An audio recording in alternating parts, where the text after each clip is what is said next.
वासुदेवाय।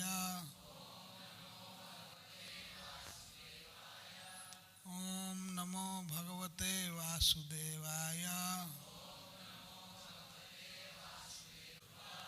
एषः सर्वतः प्रतिक्रिया यस्य च यह न क्लिप्ता प्रतिक्रिया जसन च यह क्लिप्ता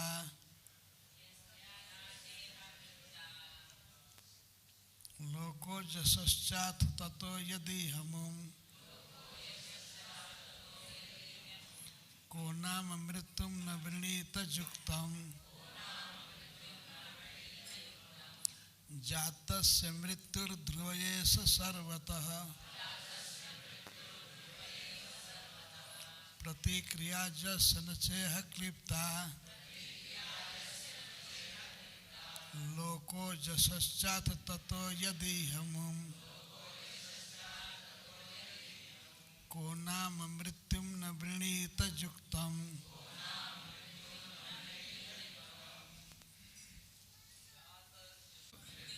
मृत्यु ध्रुवः अनिवार्य एव निसंदेह सर्वतः संसार में सर्वत्र प्रतिक्रिया बचने का उपाय काट यस्य जिसका न नहीं च भी इह इस संसार में क्लिप्ता बनाया गया लोकः स्वर्गलोक यशः कीर्ति च तथा अथ तब ततः उससे यदि यदि ही निसंदेह अमुम वह कह कौन नाम निसंदेह मृत्यु न नहीं वृणीत स्वीकार करेगा युक्तम अनुकूल। अनुवाद और तात्पर्य श्रील प्रभुपाद के द्वारा। अनुवाद। वृत्रासुर ने कहा, इस संसार में जन्मे सभी जीवों को मरना है। निश्चित ही इस संसार में कोई भी मृत्यु से बचने के किसी उपाय को नहीं ढूंढ सकता। विधाता तक ने इससे बचने का कोई उपाय नहीं बताया। ऐसी परिस्थितियों में जबकि मृत्यु अपरिहार्य है और यदि स्वर्ग लोक की प्राप्ति हो रही हो और उपयुक्त मृत्यु के कारण सदैव यश तथा कीर्ति बनी रहे, तो भला कौन पुरुष होगा जो ऐसी यशस्वी मृत्यु को स्वीकार नहीं करेगा। तात्पर्य। यदि मरने से स्वर्ग लोक की प्राप्ति हो रही हो और मृत्यु के बाद चिर यश बना रहे, तो कौन ऐसा मूर्ख होगा जो ऐसी यशस्वी मृत्यु को ठुकरा देगा। ऐसा ही उपदेश श्री कृष्ण ने अर्जुन को दिया था। हे अर्जुन, लड़ने से विमुख मत हो। यदि तुम विजयी हुए तो राज्य भोग करोगे और यदि मरते हो तो स्वर्ग लोक को जाओगे।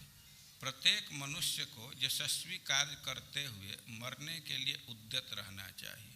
यशस्वी पुरुष कुत्तों की मौत मरने के लिए नहीं होते। जगत गुरु श्रील प्रभुपाद की जय। ततः सुराणाम असुरैः रणः परम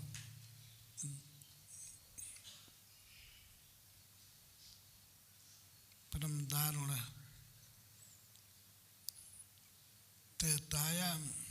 तेता मुखे नर्मदायाम अभवत प्रथमे जुगे। देवताओं का युद्ध हुआ दैत्यों के साथ बहुत वर्ष पहले। प्रथमे जुगे स्वयंभुव मनवंतर बीत चुका था। वैवस्वत मनवंतर के प्रारंभ में, चतुर्युग के प्रारंभ में से प्रथम में जुगे एक चतुर्युग में 4 युग होते हैं, सतयुग, त्रेता, द्वापर और कली। तो इसमें त्रेता प्रारंभ हो गया था, त्रेता मुखे। आज से 1,20,20 करोड़ वर्ष पहले की घटना है, जब देवासुर संग्राम हुआ था। देवताओं में और असुरों में बहुत बड़ा युद्ध हुआ था। इसके पहले देवता लोग हार गए थे, चूँकि असुरों की तरफ से एक बहुत बड़ा लीडर वृत्रासुर हो गया था। उसने देवताओं के सब अस्त्र शस्त्र को खा लिया। देवता घबरा करके भगवान की शरण लिए, भगवान ने की प्रार्थना किए। भगवान जब प्रकट हुए तो उनसे देवताओं ने कहा कि हे प्रभु, आप वृत्रासुर को मारने का उपाय बताइए, हम आपकी शरण में हैं, हमारी जान बची है, बस इतना ही है। हमारा सब कुछ ले लिया वृत्रासुर, हमारा जस ले लिया, हमारा प्रताप ले लिया, हमारा धन ले लिया और सारा अस्त्र शस्त्र निकल गया। तो भगवान ने उपाय बताया कि आप लोग घबराइए मत, जाइए दधीची मुनि के पास, वे बहुत प्रतापशाली हैं, उन्होंने विद्या का अभ्यास किया है। सबसे बड़ी विद्या नारायण कवच का उन्होंने बहुत पाठ किया है। इस कारण से उनके शरीर में, उनकी हड्डी में अद्भुत शक्ति आ गई है। तो आप लोग उनके शरीर को मांगिए, वे दे देंगे। अश्विनी कुमारों के साथ मांगना चाहिए। अश्विनी कुमार दोनों देवता दधीची मुनि के शिष्य हैं। शिष्यों के स्नेहवश वे अपने शरीर को दे देंगे। भगवान ने इंद्र को सिखाया कि जा करके मांगिए। तो सभी देवताओं के साथ इंद्र देव गए दधीची मुनि के आश्रम पर। ये दधीची मुनि का आश्रम इसी भारतवर्ष में है। स्वर्ग से देवता लोग आकर के यहाँ याचना किए, तो उनकी याचना से दधीची मुनि बहुत प्रसन्न हुए और उन्होंने निर्णय करके कहा कि ये शरीर तो जाएगा एक दिन, यदि इससे आपका काम होता है, आपका उपकार होता है, तो मैं इसको त्यागूंगा। यह शरीर तो एक दिन मुझे त्यागेगा ही, इसलिए अच्छा है मैं आज ही इसको त्याग देता हूँ। ऐसा कहकर वे भगवान के ध्यान में डूब गए। अपने आत्मा को, अपने मन को भगवान के चरणों में रखे, भगवान की सेवा में, और शरीर छोड़ दे। शरीर छोड़ने का उनको पता भी नहीं चला। उसके बाद विश्वकर्मा जी दधीची मुनि की हड्डियों से एक अस्त्र बनाए जिसे वज्र कहते हैं। उस वज्र को इंद्रदेव धारण किए बहुत दृढ़ता से, और वज्र लेकर के सभी देवताओं के साथ वे अपने वाहन ऐरावत पर चढ़े और बड़े उत्साह से वृत्रासुर का वध करने के लिए चले। पर वृत्रासुर अकेले नहीं थे, बहुत से दैत्य सेनापति उनको चारों ओर से घिरे हुए थे। वे भी पूरी तैयारी में थे। देवताओं से वे बलवान तो थे ही, पहले से मन बढ़ा हुआ था। तो सभी दैत्य एक मत हो करके देवताओं से युद्ध करने के लिए चले, और देवता भगवान का आश्वासन पा करके निर्भय थे। उनका बल बढ़ा हुआ था, दधीची मुनि की तपस्या का तेज था, इस कारण से वे लोग भी बहुत उत्साह में थे। देवताओं ने पूरी तैयारी की थी युद्ध की, और दैत्यों ने भी पूरी तैयारी की थी। बहुत घमासान युद्ध हुआ, रणः परम दारुणः। सुखदेव जी कहते हैं कि अद्भुत युद्ध हुआ। नर्मदा नदी के किनारे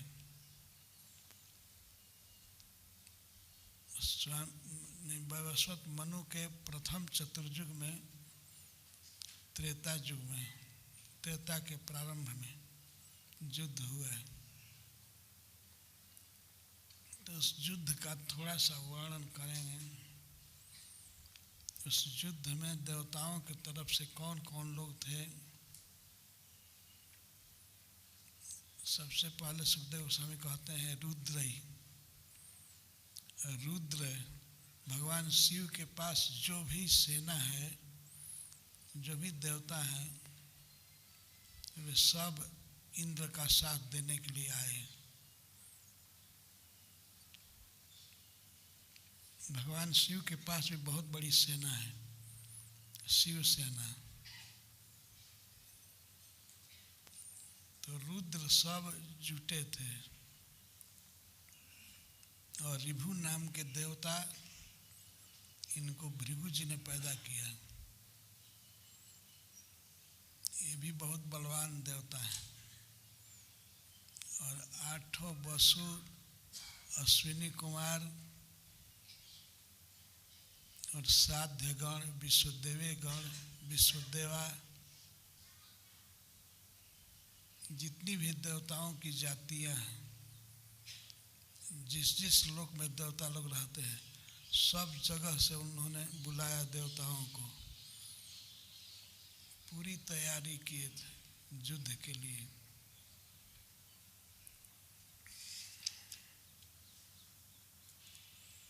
सुखदेव गोस्वामी देवताओं का समूहवाचक नाम ले रहे हैं।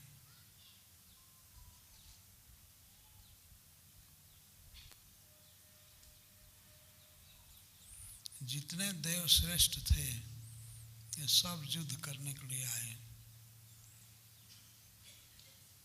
भगवान शिव सबसे बड़े देवता हैं, महादेव।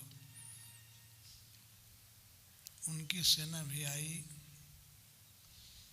और स्वर्ग में जितने भी देवता रहते हैं, सभी युद्ध के लिए आए।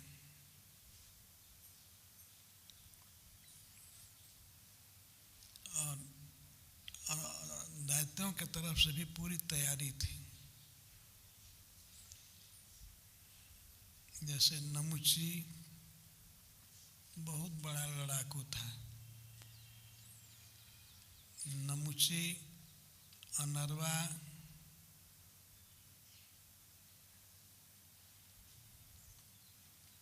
शंकुशिरा,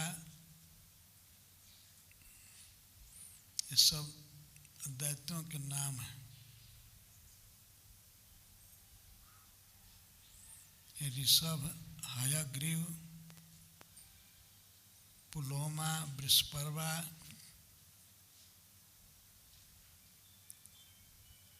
प्रहेति, हेति, उत्कलह,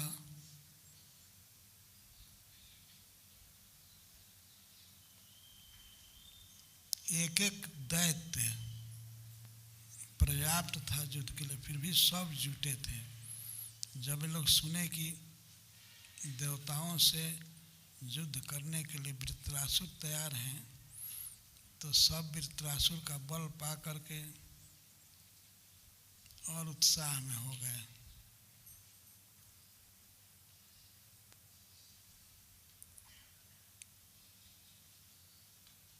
ये लोग बहुत घमंड में थे।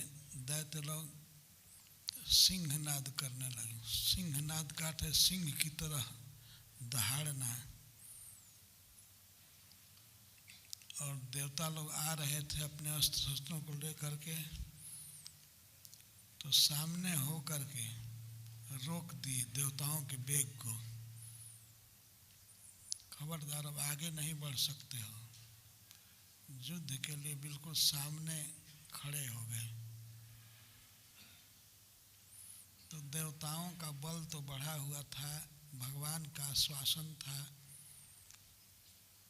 वे लोग भी प्रतिकार करने लगे। पहले दैत्यों ने प्रहार किया, जितने अस्त्र शस्त्र थे इनके पास सब देवताओं पर छोड़ दिए, बाणों की वर्षा करने लगे। सब प्रकार के शूल, त्रिशूल, गदा, परिघ, इन सब से देवताओं पर प्रहार किए। इतना ज़्यादा प्रहार किए कि देवता सब ढक गए। सुखदेव जी कहते हैं जैसे आकाश में बादल से ढक जाते हैं तारे, तो तारे दिखाई नहीं पड़ते हैं, वैसे ही देवता लोग दिखाई नहीं पड़ रहे थे। इतना अस्त्र शस्त्र की वर्षा किए, दैत्य पहले प्रहार किए, इतना अस्त्र शस्त्र की वर्षा किए कि देवता दिखाई नहीं पड़ रहे।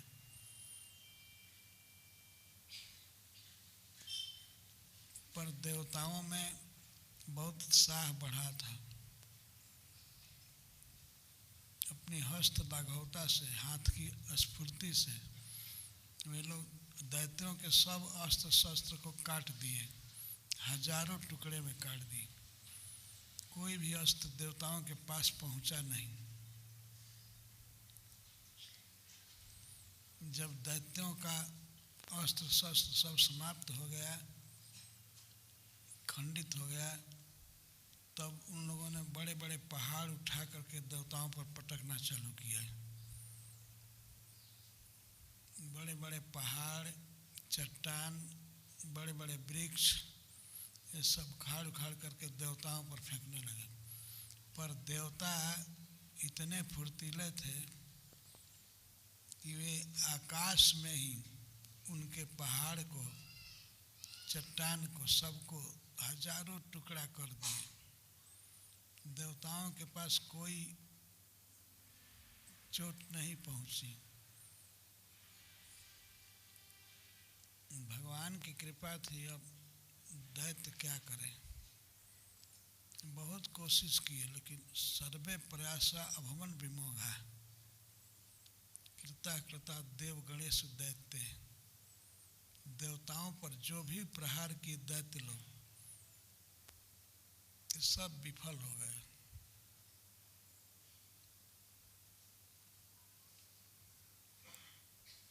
ये लोग देखे कि हम पहाड़ फेंके, वृक्ष फेंके, चट्टान फेंके, फिर भी देवताओं का कुछ भी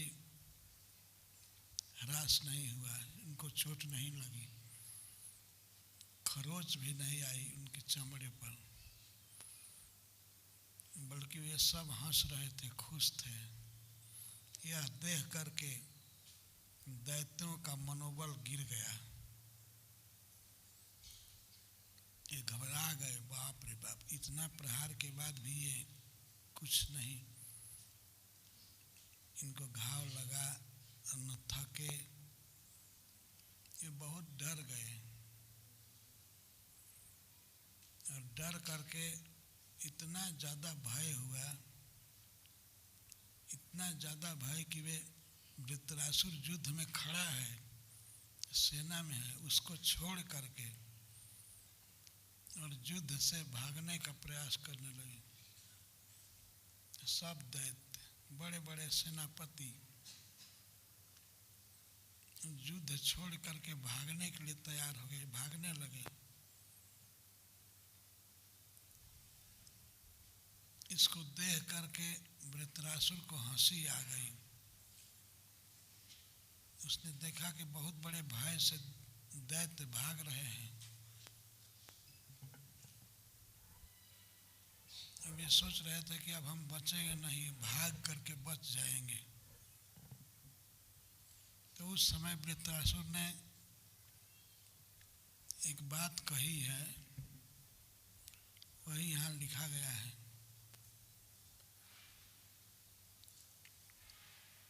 उसने कहा कि हे पुलवन, हे नमुचे, हे अनर्वन, हे हे संबर, मेरी एक बात सुन लो,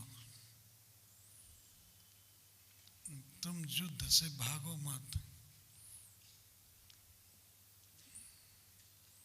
तब दैत्यों ने कह दिया कि हम क्या मरने के लिए रहे यहाँ? तो वृत्रासुर ने कहा, सुनो, एक बात सुन लो, अवसर के अनुकूल वचन बोला वो वीर। कालोपन्नाम रुचिरम मनस्विनाम जगाद वाचम पुरुष प्रवीर।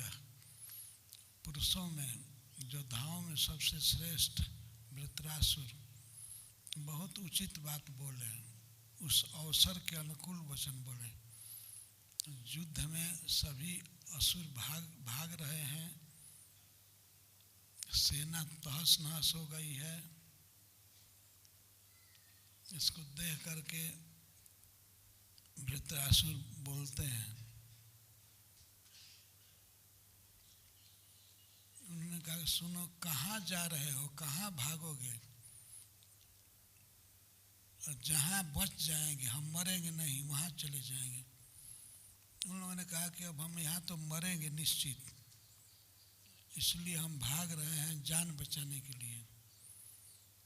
तो वृत्रासुर जी कहते हैं, जातस से मृत्यु ध्रुवये सर्वतः, एवं के जगह पर ऐसा पाठ भी है, जो इस भौतिक जगत में जन्म लिया है, जातस्य, उसकी मृत्यु निश्चित है। यह प्रसिद्ध बात है, ऐसा का अर्थ है। जो जन्म लिया है वो तो मरेगा ही, ये नियम है। भगवान ने भी इसकी कोई प्रतिक्रिया नहीं बनाई है, और सब चीज़ की प्रतिक्रिया है। आदमी बुढ़ापे से बच सकता है, रोग से बच सकता है, कुछ दवाई लेकर के, कुछ औषधि से, या बुढ़ापे से भी बच सकता है, पर मृत्यु से बचने का कोई उपाय भगवान ने बताया नहीं है।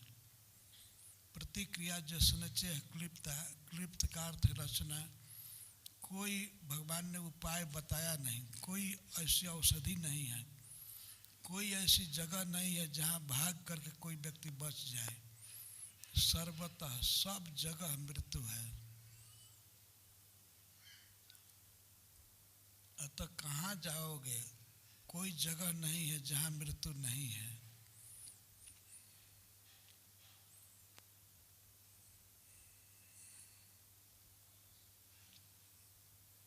जब मरना है ही तो यशस्वी मृत्यु अपनानी चाहिए।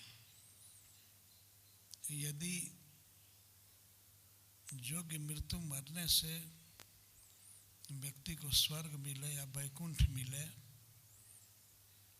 और इस लोक में, भौतिक जगत में अक्षय कीर्ति बनी रहे, तो ऐसी मृत्यु को कौन मूर्ख व्यक्ति नहीं स्वीकार करेगा।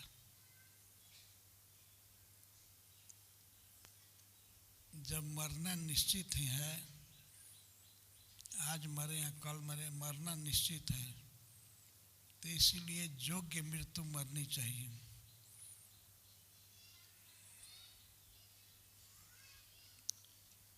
वृत्रासुर बहुत बड़े शरीर वाले थे, उनको माइक की जरूरत नहीं थी, बोल रहे थे, सब सुन रहे थे, लेकिन दैत्य इतना घबराए हुए थे, इतना चोट हुआ था, उन देवताओं ने मारा था कि वे अब सुन नहीं रहे थे वृत्रासुर की बात। यद्यपि वृत्रासुर धर्म का उपदेश कर रहे थे, बहुत उचित बात बोल रहे थे, लेकिन कोई सुन नहीं रहा था, सब भागने पर लगे थे, भाग रहे थे।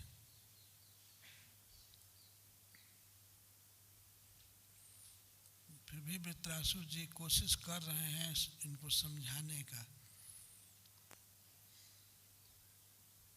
सुनो सुनो श्रीणुध्वम कह करके कह रहे हैं, सुनो, जातस्य मृत्यु ध्रुवये सर्वतः, जो इस भौतिक जगत में जन्म लिया है, जातस्य तस्य मृत्यु ध्रुव ऐसा, उसकी मृत्यु निश्चित है। और यह मृत्यु बहुत प्रसिद्ध है, ऐसा और सर्वतः सब जगह है। किसी देश में भाग करके तुम बच नहीं पाओगे।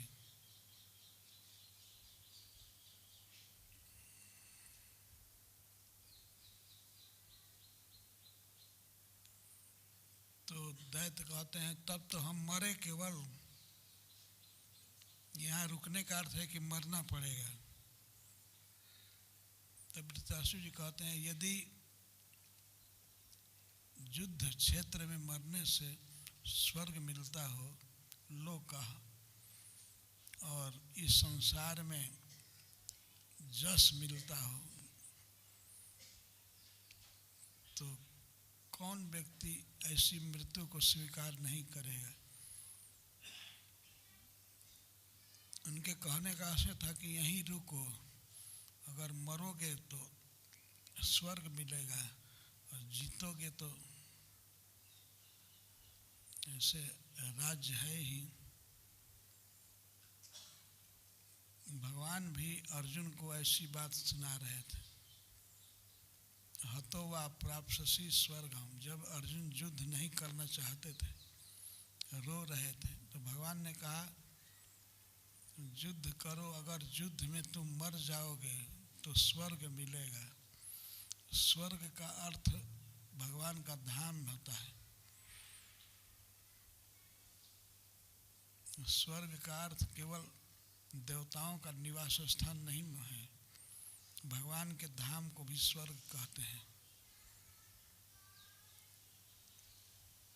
अगर युद्ध में मर जाओगे तो वैकुंठ प्राप्त होगा, अगर जीत गए तो पृथ्वी का राज मिलेगा। भगवान इस तरह समझा रहे थे अर्जुन को। वही बात श्री वृत्रासुर जी बोल रहे हैं।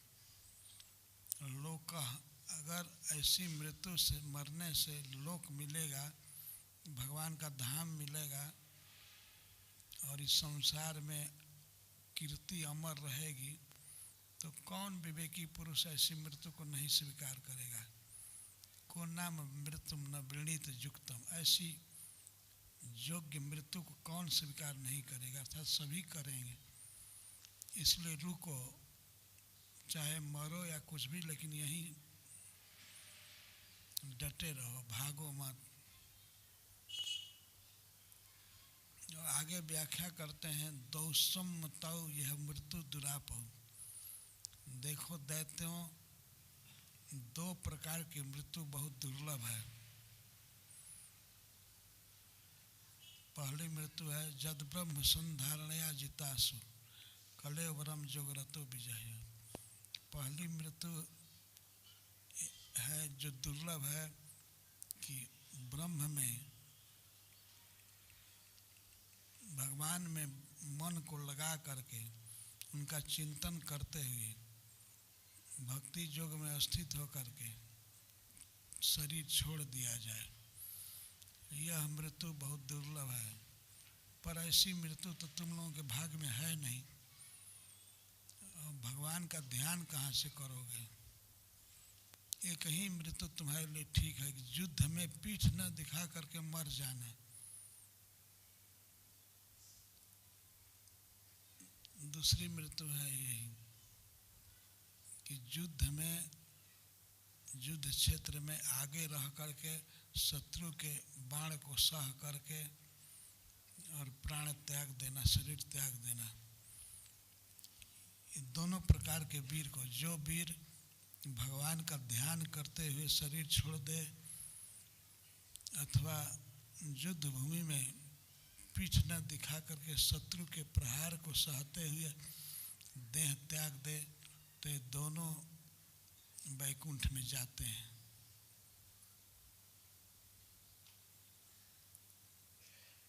पर वैकुंठ जाने की चिंता हो तब न। जो व्यक्ति यहीं के भोगों में आसक्त है वो तो किसी तरह से जीना चाहेगा, भले कुत्ते की मौत हो, कुछ भी हो। और दैत्य इतने घबराए थे कि वे वृत्रासुर की बात सुने नहीं। वृत्रासुर खड़े थे युद्ध में और फिर भी उनको छोड़ करके सब भाग गए।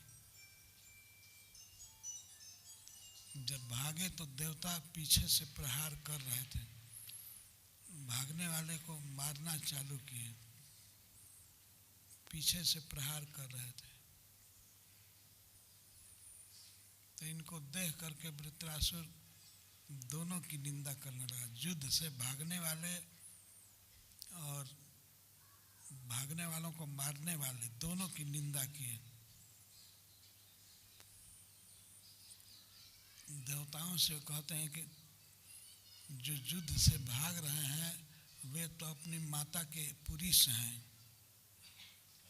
माता के मूत्र और मल के समान हैं, और फिर तुम लोग अपने को वीर समझते हो तो क्यों प्रहार कर रहे हो, उनको क्यों मार रहे हो? ये तो अपनी माता के पुरुष जैसे हैं, मल जैसे हैं। अगर कोई व्यक्ति किसी भागने वाले पुरुष पर प्रहार कर रहा है तो वह मल पर प्रहार कर रहा है। जिस पर दृष्टि पड़ने से ही व्यक्ति थू-थू करता है, उस पर ढेला मारना या उसको डंडा मारना अपने को गंदा करना है। तो ये तो माता के मल हैं ही, जो युद्ध से भाग रहे हैं, और तुम लोग कौन वीरता कर रहे हो?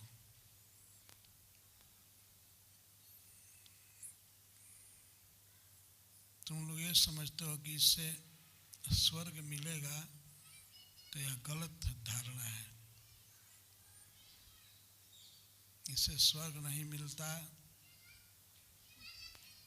और कीर्ति भी नहीं होती है। युद्ध से भागने वाले को मारना यह अपकीर्ति का कारण है। अगर तुम लोगों को साहस हो, तुम्हारे हृदय में यदि धैर्य हो, तो केवल 2-4 मिनट के लिए मेरे सामने रुक जाओ। देवताओं से कहे, यदि ग्राम में सुखे न स्पृहा, यदि भौतिक जगत में जी करके सुख भोगने की लालसा नहीं हो, तो अरे क्षुल्लका, अरे क्षुद्र देवताओं, मेरे सामने बस 1 मिनट रुक जाओ, मैं तुमको बता देता हूँ। इतना कह करके वृत्रासुर जोर से दहाड़े। इतना बड़ा शरीर था, उनके आवाज से सभी देवता बेहोश होकर के गिर गए। इतने बेहोश हो गए कि आँख से देख नहीं सकते थे, आंखें बंद हो गई, और वृत्रासुर उन पर चढ़ करके रौंद रहे थे। जैसे बेंत के वन में हाथी प्रवेश करे, हाथी रौंदेगा बेंत को, तो उस तरह से देवताओं को रौंदने लगे। देवता सब युद्ध भूमि में गिरे हैं और उनको अपने पैरों से रौंद रहे हैं।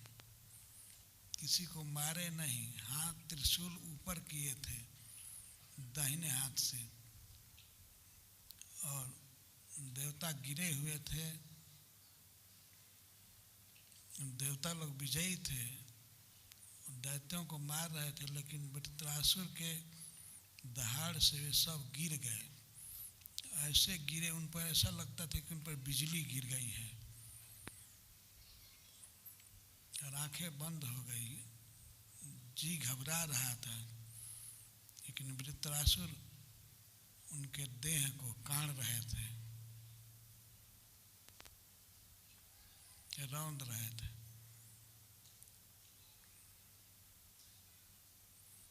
भगवान की विचित्र लीला है, कब क्या होगा कुछ पता नहीं है।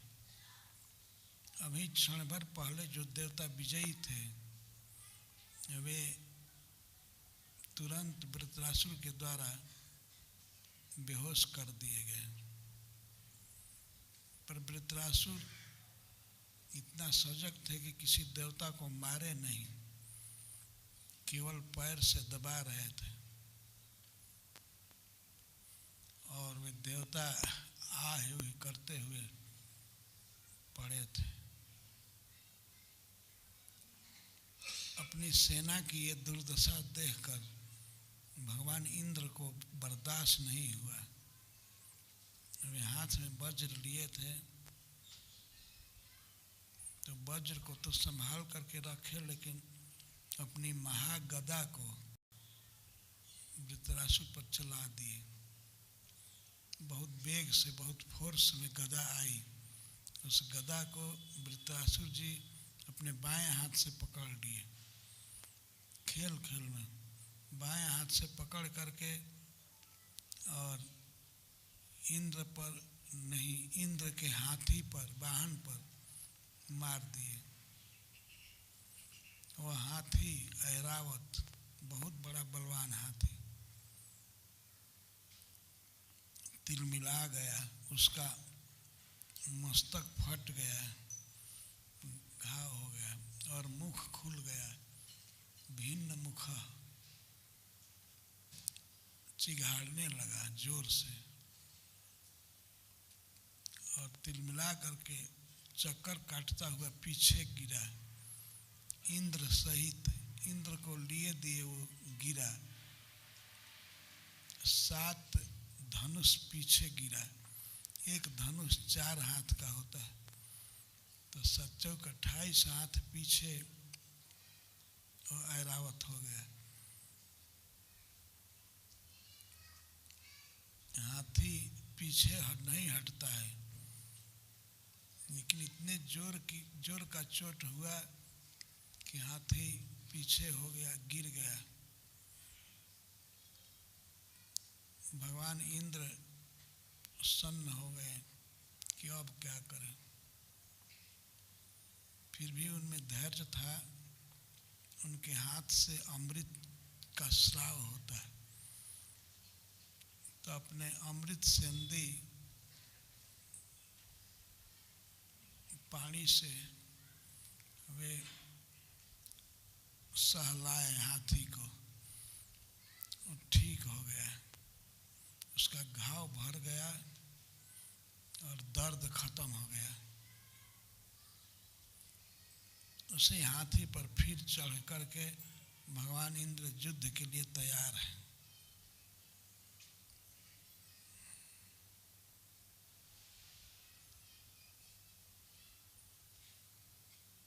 वृत्रासुर ये देख करके आश्चर्यचकित हो गए कि अभी भी ये युद्ध में सामने खड़ा है, इतना चोट खा करके भी। वास्तव में वृत्रासुर चाहते तो इंद्र को मार सकते थे, परंतु वे मारना नहीं चाहते थे, इसीलिए हाथी पर प्रहार किए, इंद्र पर प्रहार नहीं किए।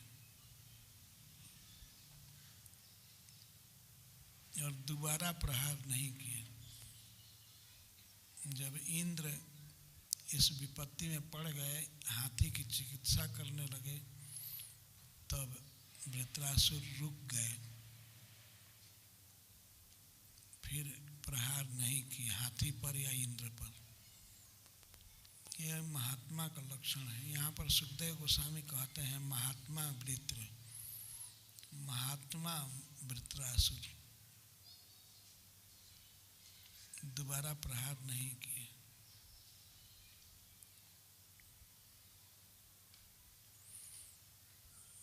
तो वृत्रासुर की इस उक्ति पर जब दैत्यों को समझाते हैं,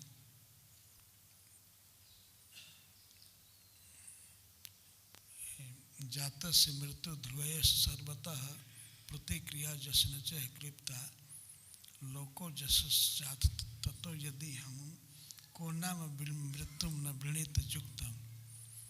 कौन ऐसा व्यक्ति होगा जो ऐसी ग्लोरियस मृत्यु को स्वीकार नहीं करेगा। अर्थात यदि वह विवेकी है, समझदार है, तो ऐसी मृत्यु को स्वीकार करेगा, कभी युद्ध से भागेगा नहीं। मुझे यह बात याद आ रही थी, एक जगह पर श्रील प्रभुपाद जी ने कहा है कि वृत्रासुर की इस उक्ति को मिलिट्री वालों को सुनाना चाहिए।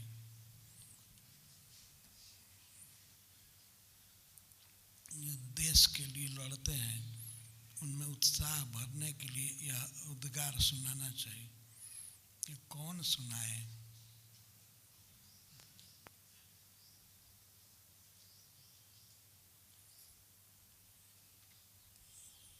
लेकिन जो भी है, श्रील प्रभुपाद जी ने बहुत सुंदर बात कही है कि वृत्रासुर की यह उक्ति समस्त जवानों को, मिलिट्री में रहने वाले लोगों को सुनाना चाहिए।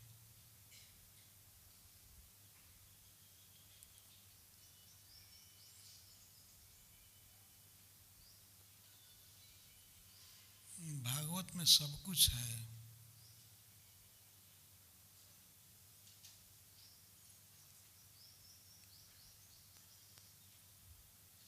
एक माता जी ने हमसे कल पूछा था कि वीरों के लिए, पुरुषों के लिए तो ये धर्म है, लेकिन स्त्रियां क्या करें? स्त्रियों को क्या करना चाहिए? वो तो मिलिट्री में है नहीं। मैं कहा कि सब जगह मिलिट्री का काम है। स्त्री मिलिट्री में नहीं है, लेकिन गृह मंत्री तो है, अपने घर की स्वामिनी है। उसका मिलिट्री का काम यही है कि वो पति की सेवा करे, और मरना पड़े तो मर जाए पति के लिए। पति के मरने के बाद स्त्रियां विधवा हो ही जाती हैं, और विधवा का धर्म है कि वह सती हो जाती है। पति के मरण के साथ चिता पर जल करके राख हो जाती है। तो यह तो उपदेश हम लोग कर नहीं सकते हैं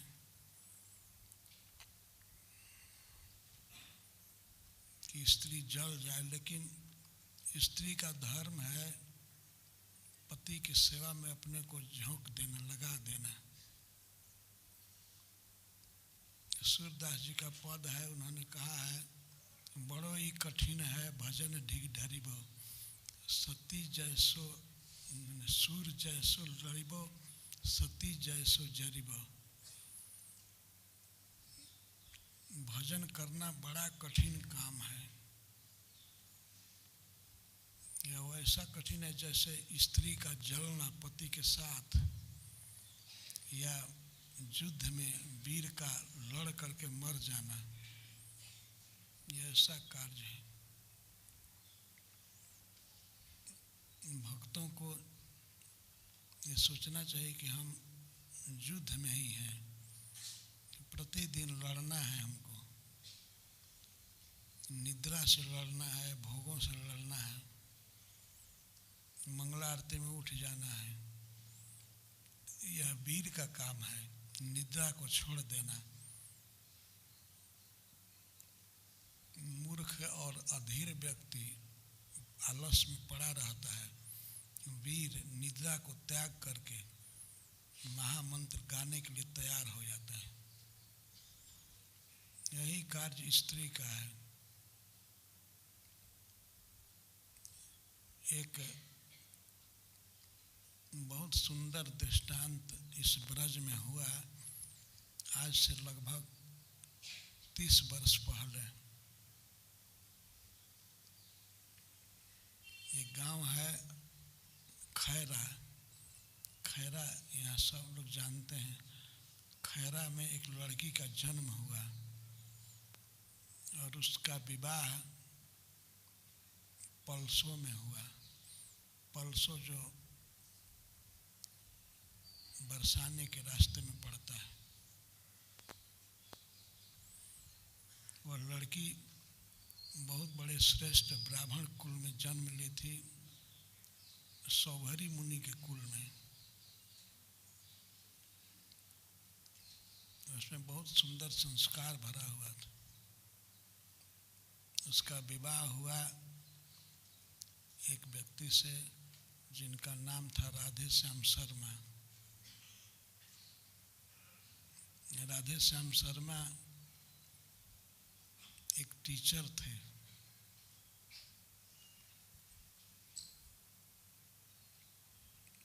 माध्यमिक विद्यालय में पढ़ाया करते थे।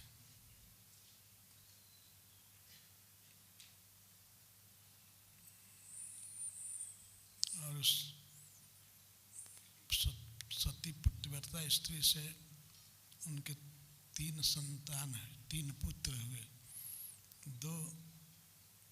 दो पुत्र हुए, 3 लड़कियां हुई, सब मिलाकर के 5 संतान हुए। तो ऐसी घटना हुई कि राधे श्याम शर्मा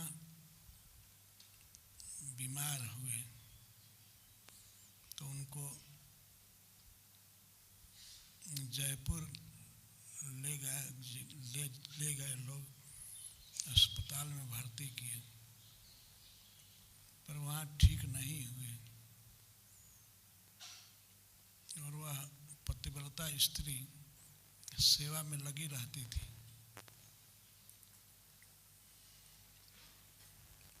थोड़ी सी आमदनी थी, कुछ खेती थी और कुछ शिक्षक होने के कारण कुछ पैसा था।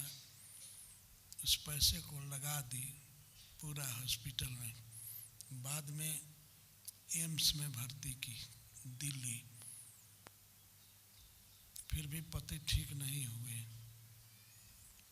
उस पतिव्रता स्त्री ने ये संकल्प किया था कि मैं पति के साथ जलूंगी। यदि पति की मृत्यु हो जाएगी तो मैं पति के साथ जलूंगी। अपने निर्णय को उसने कह दिया था कुछ सहेलियों से। तो जब पति की तबीयत ठीक नहीं हुई तो सबको शंका थी कि ये पति के साथ जलेगी। तो उसके पिता को बुलाया गया खैरा से कि अपनी बेटी को समझा दीजिए, ये सती न हो, अन्यथा परिवार पर केस हो जाएगा। ये नियम बनाया था अंग्रेजों ने। जब राजा राम मोहन राय थे बंगाल में, उन्होंने अंग्रेजों से मिल करके ये कानून बनवाया कि सती प्रथा को रोक दिया जाए, कोई स्त्री जलने ना पावे पति के साथ। एक घटना हुई थी, उनके बड़े भाई की मृत्यु हो गई थी और उनकी भाभी को जबरदस्ती चिता में जलाया गया।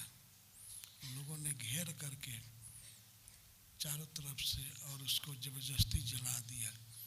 इसी पर राजा राम मोहन राय ने कानून बनवाया उस समय के गवर्नर से मिल करके। तो ये अच्छा ही हुआ, कानून बन गया, कोई स्त्री जल नहीं सकती। तो लोग ये बात सुना रहे थे हरदेवी को, उस पतिव्रता स्त्री को, कि यदि तुम जल जाओगी तो परिवार जेल में चला जाएगा, सबको पकड़कर पुलिस ले जाएगी, इसीलिए जलो मत, जलने का विचार छोड़ दो। लेकिन पति की मृत्यु हो गई। बिल्कुल सत्य घटना सुना रहा। पति के लाश को लेकर के अर्थी पर लोग जा रहे थे। पलसो गांव से थोड़ी दूर पर 1 किलोमीटर दूर है श्मशान, वहाँ पर जा रहे थे। तो वह स्त्री चल दी साथ में, जलना चाहती थी, लेकिन पुलिस को खबर दी गई कोसी में, फिर मथुरा में। तो पुलिस की गाड़ी भर करके वहाँ उपस्थित हो गई पलसों में। तो सब लोग घेरे हुए थे चारों तरफ से। राधे श्याम शर्मा की तरफ पास चारों तरफ से कोई पास में ना जाए, और खास करके उस स्त्री को ये लोग रोकने के लिए आए थे कि यह जलने न पाए। तो गई श्मशान में, तो पुलिस चारों तरफ से खड़ा था, रोक दिया गया, नहीं जल नहीं सकते। वो बेचारी बड़ा अफसोस करके रह गई और घर लौट आई किसी तरह से। तो 3 दिन के बाद वह एक दिन अपने आप घर से निकली, पीला साड़ी पहन करके, और श्मशान में गई अकेले। पति का शव जल चुका था और राख थी। वहाँ जब गई तो कुछ लोग पलसों के गए थे, पुलिस तो चली गई, अब मथुरा लौट गई थी।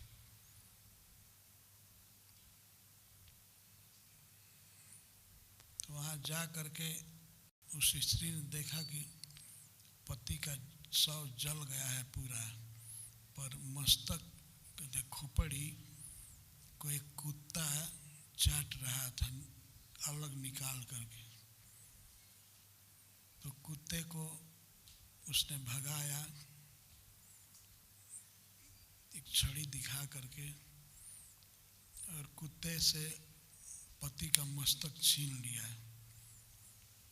मस्तक छीन करके वो राख पर बैठी जहाँ पति जले थे। 3 दिन पहले आग तो थी नहीं, केवल पति का राख भर था, सीता की राख, तो उस पर बैठी। और कुछ पुलिस लोकल जो नीम गांव के थे, गोवर्धन थाना के थे, वे लोग थे वहाँ, सब घेरे हुए हैं, देख रहे हैं कि क्या होता है। वो स्त्री पति के मस्तक को लेकर के बैठी और उसके नाभि से अग्नि निकलने लगी। देखते देखते सारा शरीर जल करके राख हो गया। और वह साड़ी पहनी थी, पर साड़ी नहीं जली, वह नग्न नहीं हुई, वस्त्र में जल गई, वस्त्र नहीं जला। ये अद्भुत आश्चर्य हुआ। उस समय मैं यहीं था, वृंदावन में था। 1980 की घटना है। मैं जाने की कोशिश किया, पर बहुत मुश्किल था। न्यूज़पेपर में आया कि रोड बहुत जाम है, पुलिस रोक रही है, किसी को जाने नहीं दे रही। तो उस समय कार करके जाना हमारे लिए बड़ा मुश्किल का काम था। दीनबंधु प्रभु से मैंने कहा कि चलिए देख लिया जाए, सती स्त्री कैसे जलेगी, उसी को हम देखना चाहते। परंतु जब प्रभु जी चलने के लिए तैयार हुए, तब सब लोगों ने मंदिर में प्रचार किया कि वो सुसाइड कर रही है, सुसाइड कर रही है, सुसाइड कर रही है। और भावना ठीक नहीं थी। तब वे भी कह दिए कि अब जाना ठीक नहीं है। अब सब लोग कह रहे हैं कि वो सुसाइड कर रही है।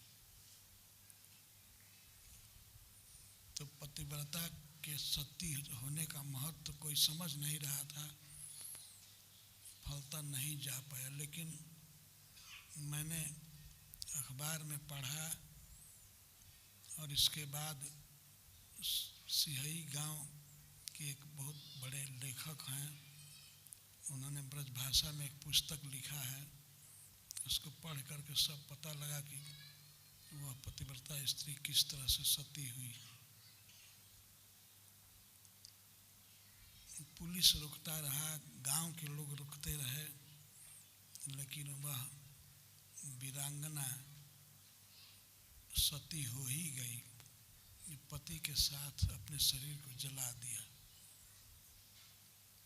और जिस समय सती हो रही थी उस समय इंद्रदेव बहुत प्रसन्न थे, वर्षा हो रही थी, पर वर्षा की एक बूंद भी चिता में नहीं पड़ी। वर्षा हो रही थी चारों तरफ, लेकिन श्मशान में खास उस चिता के पास एक बूंद भी पानी नहीं पड़ा। हम जब भी जाते हैं बरसाने तो माता हरदेवी के चरणों में माथा झुकाते हैं। याद आ जाता है कि यह पतिव्रता स्त्री अपने पति के साथ जल गई थी। तो ऐसी मृत्यु ग्लोरियस मृत्यु है। तो स्त्री को अपने पति की सेवा में वैसे लगे रहना चाहिए जैसे हरदेवी लगी रही।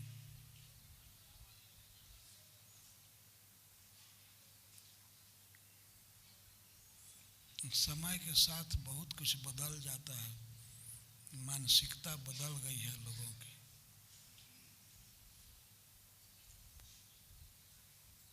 श्रीमद् भागवतम में वर्णन है कि भगवान कृष्ण जब अपने गांव द्वारका में नहीं रहते थे, हस्तिनापुर चले जाते थे या कुरुक्षेत्र चले जाते थे, तब उनकी पत्नियां श्रृंगार करना और भोजन करना छोड़ देती थी। भगवान के नहीं रहने पर घर पर वे कभी अपना श्रृंगार नहीं करती थी, कभी सुंदर वस्त्र नहीं पहनती थी, केस नहीं संवारती थी। ऐसे स्त्री को रहना चाहिए।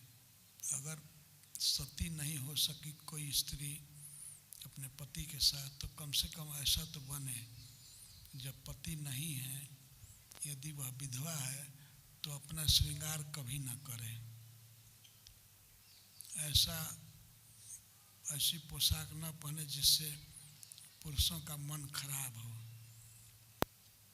अपने को सुंदर न दिखलावे, आभूषण न पहने, किसी सामाजिक उत्सव में भाग न ले। स्त्री को अधिकार है उत्सव में भाग लेने का अपने पति के साथ, पति के बिना वो उत्सव में ना जाए। ये सब कठिन नियम हैं, लेकिन पतिव्रता स्त्री इसका पालन जरूर करेगी। धर्म में के पालन में क्लेश होता है, यह निश्चित है, लेकिन धर्म पर रहने वाले लोग क्लेश को सह लेते हैं, धर्म नहीं त्यागते हैं। शिवी दधीच हरिचंद नरेशा सहे धर्म हित कोटि कलेशा। महाराज शिवी, राजा हरिश्चंद्र, दधीची ऋषि, ये सब कष्ट सह लिए, लेकिन धर्म नहीं छोड़े।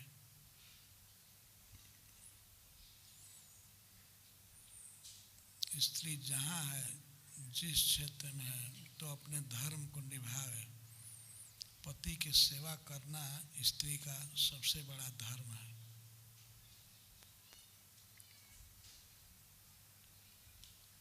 और प्रसन्नता से सेवा करनी चाहिए, खुशी से। यह बहुत सौभाग्य की बात है कि पति को ऐसी स्त्री मिली है जो पति की सेवा करती है। सेवा ही सबसे बड़ा भाग्य है। कभी पति में दोष दर्शन नहीं करना चाहिए, कभी कठोर नहीं बोलना चाहिए।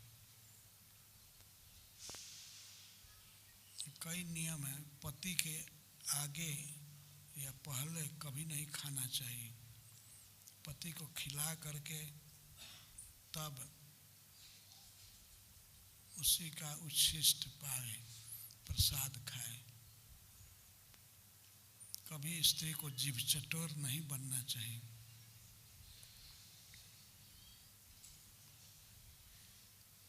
यह तपस्या है ना, भूख को बर्दाश्त करना, सहना।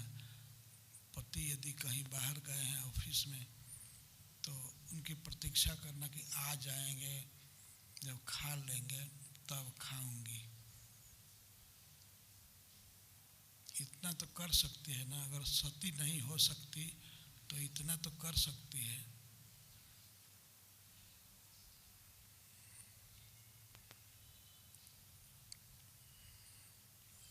पति यदि घर में आए तो दरवाज़ा ठोके या आवाज़ दे तो स्वयं जा कर के किवाड़ खोलना चाहिए,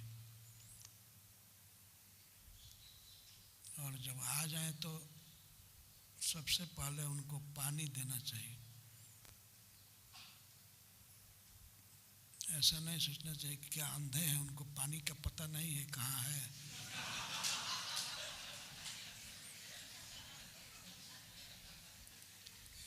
सब पता है, लेकिन फिर भी सेवा का यह प्रकार है, पानी देना चाहिए।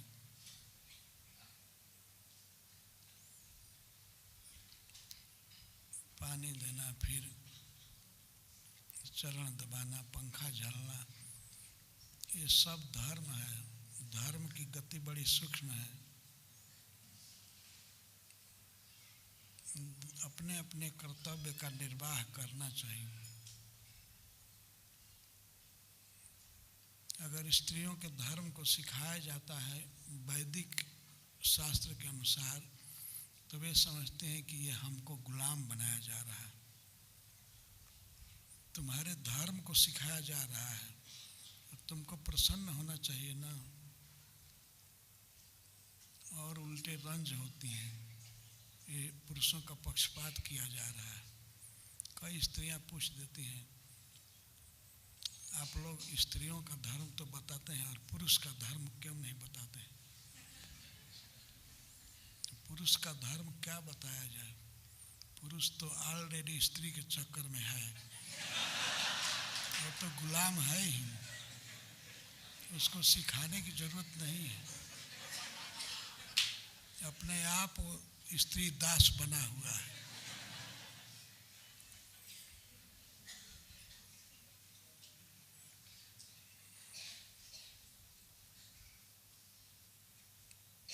लेकिन बहुत महत्वपूर्ण बात है कि अपने अपने धर्म को सभी पहचाने, और सबका परम धर्म है भगवान कृष्ण से प्रेम करना, सेवा करना। ये परम धर्म है सबका, स्त्री का, पुरुष का, बच्चे का, वृद्ध का, युवक का, सबका धर्म है। भगवान का नाम जपना, भगवान को प्रणाम करना, भगवान का दर्शन करना, सेवा करना, ये सबसे बड़ा धर्म है। तो इस परम धर्म को सभी को करना चाहिए। जय श्रील प्रभुपाद।